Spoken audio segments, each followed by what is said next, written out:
Sir धन्यवाद। आपने जो सलाह हमको दी ठीक है, हम उसको मानते हैं, लेकिन यही तरीका अगर उधर वाले भी मान गए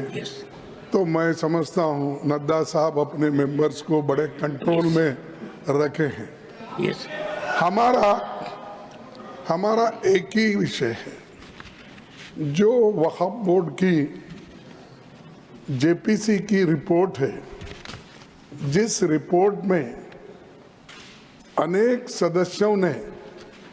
अपना डिसेंट नोट दिया है, वो नोट देने के बावजूद भी प्रोसीडिंग से निकालना और उन मेजॉरिटी मेंबर्स के व्यूज सिर्फ उसमें रखकर बुलडोज करना, ये ठीक नहीं है, ये कंडेमेबल है और एंटी डेमोक्रेसिक है, एंटी प्रोसीजर है। और दूसरी चीज नॉन स्टेक होल्डर्स बाहर से बुला के उनको जो होना, उन लोगों को खड़ा करके उनका स्टेटमेंट ले रहे, और जो इतने लोग पार्लियामेंट में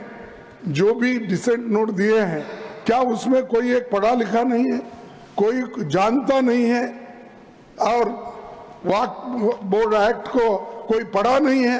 मेरे को बड़ा ताजुब लग रहा है। अरे आपको अगर कुछ करना भी है तो आप डिसेंट नोट के व्यूज को प्रिंट करके या अपने रिपोर्ट में डाल के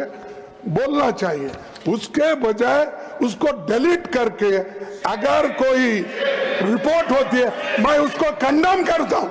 और ऐसे फर्जी रिपोर्ट को हम कभी नहीं मानेंगे, सदन कभी नहीं मानेगा। और जब प्रोसीजर फॉलो नहीं होती, वो पार्ट ऑफ इस हाउस का विभाग नहीं बन सकता। तो इसीलिए मैं आपसे विनती कर रहा हूं कि उनको डायरेक्शन दीजिए, जो भी रिपोर्ट आई है वो अगर वो रिपोर्ट में डिसेंट व्यूज नहीं है तो उसको वापस भेजिए, निकाल दीजिए, और उसके बाद में फिर एक बार, दो बार और एक बार आप पुनर्विचार करके उस सभी डिसेंट व्यूज को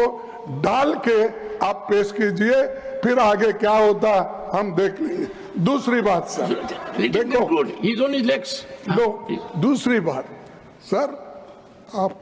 मालूम है जब मेंबर्स एजिटेट क्यों होते हैं, ये सिर्फ उनका घर का सवाल नहीं है।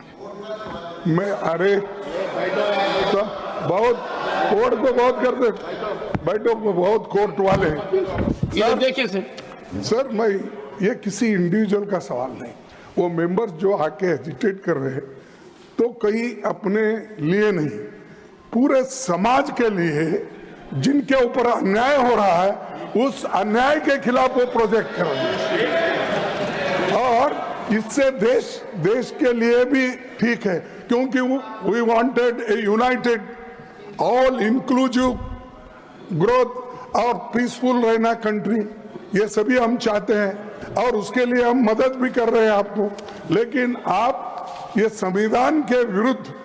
अगर ऐसी चीजें करती है तो ऐसा ही गड़बड़ होता है, फिर इसको लोग प्रोटेस्ट करेंगे। तो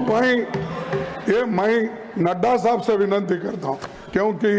नड्डा साहब जरा कम से कम पीसफुली सुनते हैं पहले के मेंबर्स लीडर के जब मुकाबले में। मैं एक दूसरे की मुकाबला नहीं कर रहा हूँ। कहते हैं not a member of this house, he is not a member of that. Okay ठीक है, मैं कभी कभी याद दिलाना पड़ता है, जैसा इतिहास का आप जिक्र करते हैं, राम का, विक्रमादित्य का, ये जैसा जिक्र करते हैं, वैसा मैं उनको ये बोल रहा हूँ कि आप प्रेसिडेंट भी हो, आपका इन्फ्लुएंस इसमें जरूरी है, आप इसको विड्रॉ करने के लिए, और इसको अनकॉन्स्टिट्यूशनल है, इसीलिए जेपीसी को फिर से आप भेजिए और इसको आप प्लेस करने के लिए। सर आप रिफ्यूज कर सकते हैं, कितने गवर्नर बिल्स रिफ्यूज करके वापस भेजे हैं, हर स्टेट में हर स्टेट में सर गवर्नर छोटे छोटे रीजन जो संबंधित नहीं है, तमिलनाडु का गवर्नर भेजता है और कर्नाटक Sir, भेजते हैं, you made your point, sir. हर जगह। इसीलिए मैं बोलता हूं आप वो डिसेंट नोट्स को डलवाइए, फिर से उसको रिपोर्ट में डालिए, तब तक ये वापस भेजिए और आप Thank you, करना thank you, चाहिए। Leader of the मैं आपसे विनंती कर